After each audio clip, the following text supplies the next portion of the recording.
I am JDWolf, and welcome to my XCOM Long War overview of the weapon stats. In this video, I am going to tell you how the damage system works. I'm going to show you all the weapons that you can get for your soldiers, how much damage they do, what their range is, talk about their different uses, at least as far as I know what they are.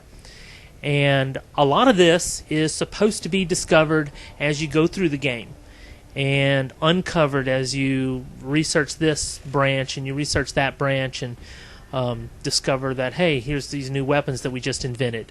I'm going to spoil all that. So if you don't want to be spoiled, if you don't want to know, then go ahead and stop watching now. But please do look at my other videos.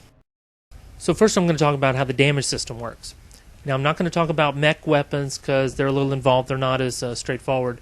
But this weapon, Kinetic Strike Module, I'm going to use as my example.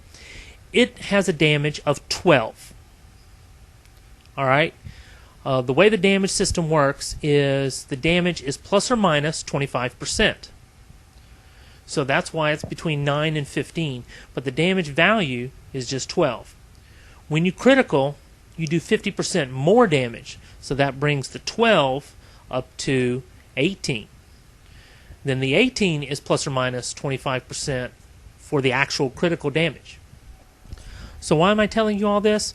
Because I'm about to give you the actual number inside the game. The number for this weapon is 12. From there, you can calculate the range that the game is going to tell you is the base, and you can also calculate the critical damage.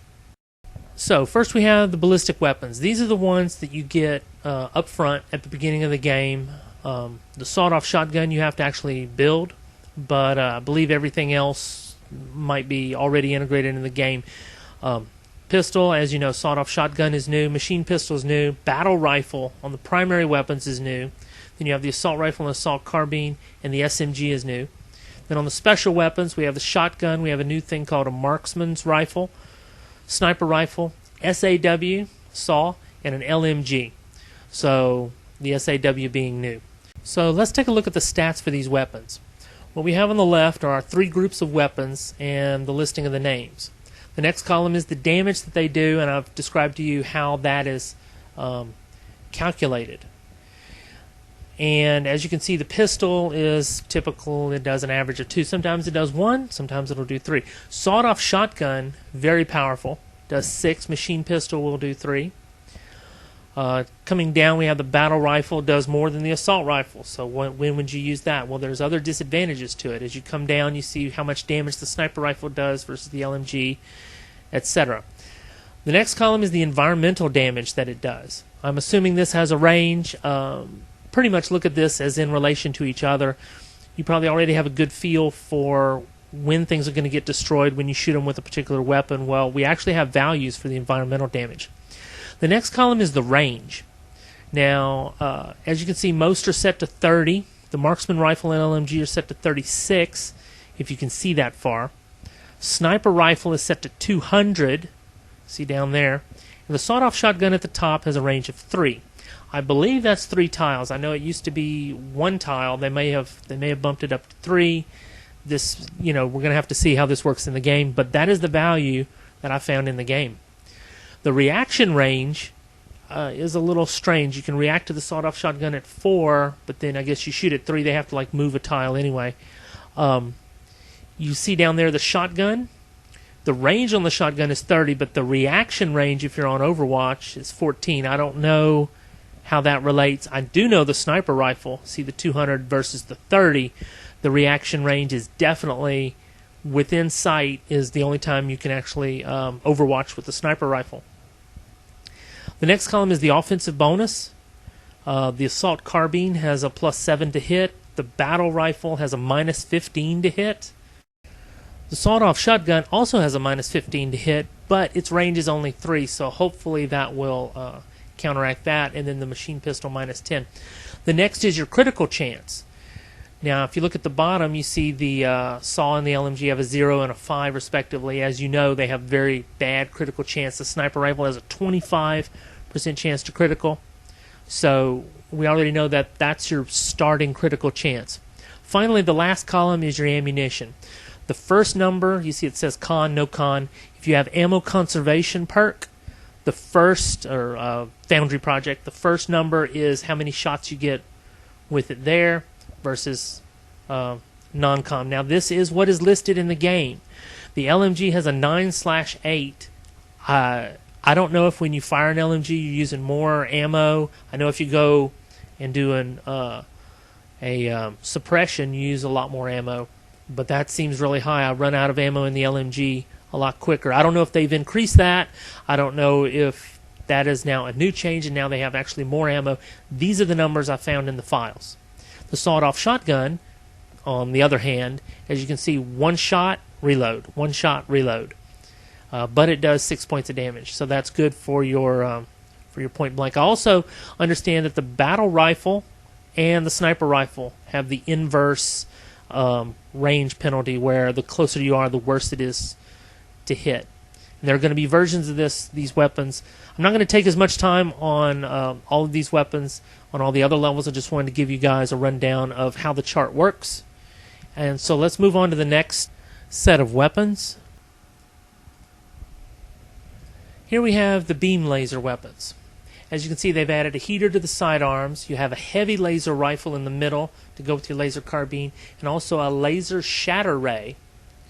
Then in the special weapons, we have, let's see, the laser strike rifle is new, and then the Gatling laser at the bottom is somewhat new.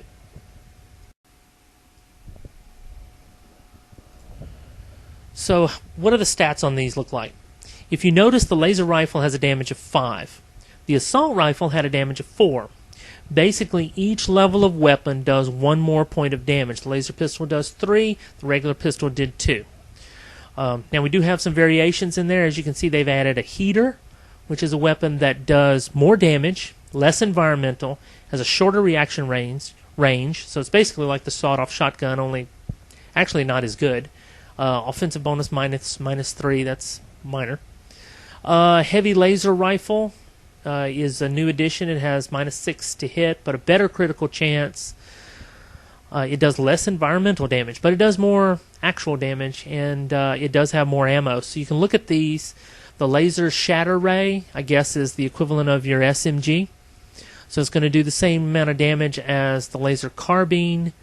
It has less ammo, less critical bonus. I'm not quite sure when the best way to use that would be, because it looks like it's a worse option than the laser carbine. So it may give you additional bonuses to move. I'm not sure. Haven't got into that yet. So this is just the stats on the weapons, the effects that they have on you, and who can use them. I'm not necessarily sure about. Scatter laser is your shotgun, laser sniper rifle. As you can see right there, the Gatling laser does 8. So at least you can get an idea of what the damage is going to be, and the reaction range will tell you something. And you can also get from this chart your bonuses, your critical chance, and your ammo. Next we have the Gauss weapons. They are 1 more point of damage again, even though they're on a different research tree. So if you wanted to skip the beam lasers, you could go to Gauss, but you need the beam lasers to get to Pulse, which we'll talk about in a minute. In any event, we have the Gauss auto pistol as your pistol. Primary weapons are basically the same. The Gauss stutter gun, they've been named different. The alloy cannon is in this group. You see the Gauss long rifle is actually your sniper rifle. Okay, so let's take a look at the stats for these weapons. As you can see, they basically do 1 more point of damage. Ranges and environmental damage is basically the same. But the offensive bonus, you get pluses on using lasers, but you do not get pluses on using the Gauss weapons. In fact, the Gauss sniper rifle, which I have listed as sniper rifle, not long rifle, has a -10 offensive bonus, and the critical chance instead of 25 is 10, and the ammo is 1 with 2 if you have ammo conservation. So you have to weigh the pros and cons of not just the damage when you're selecting which weapon group to go with.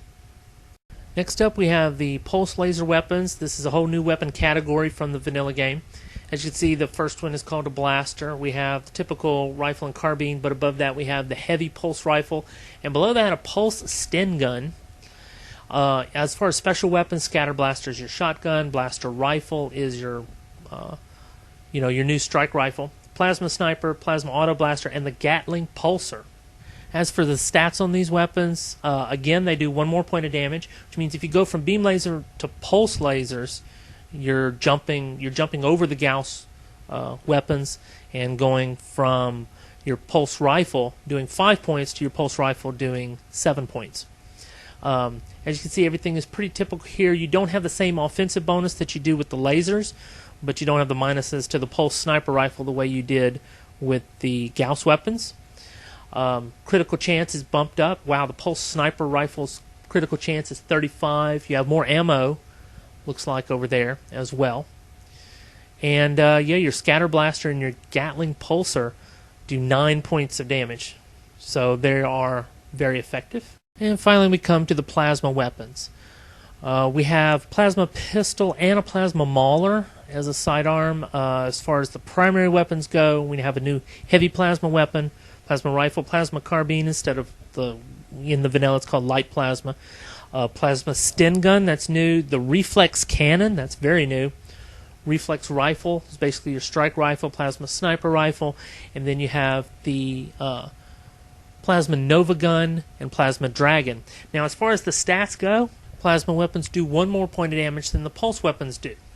So I find that you can make it to the end of the game with the pulse weapons, but these just give you a little bit more if you want to go that route and if you have the alloy to do it. The plasma mauler, as opposed to the plasma pistol, does more damage. So I'm sure it takes more to build it. We'll have to see. I haven't gone into that. The heavy plasma rifle is the same as your strike rifle. I believe it has the inverted range, but it has an offensive penalty of minus 15, but it does 9 points of damage and has more ammo. Again, the trade-off, you have now 3 weapons you can choose from for regular rifle, heavy, regular, and carbine. And then, of course, you have the storm gun, which has a little bit less ammo and, I don't know, it's probably cheaper to build. The reflex cannon does 10 points of damage. The plasma dragon does 10 points of damage. The other plasma weapons do 9. You see the ranges. The reflex cannon has a shorter range. And then you see the critical chances on the end there. The plasma sniper rifle with the 35. So I hope you find this rundown useful in your play. And I know I will be referring back to this video as I play my next campaign. If you did, please like, subscribe, tell your friends, and until next time, stay safe.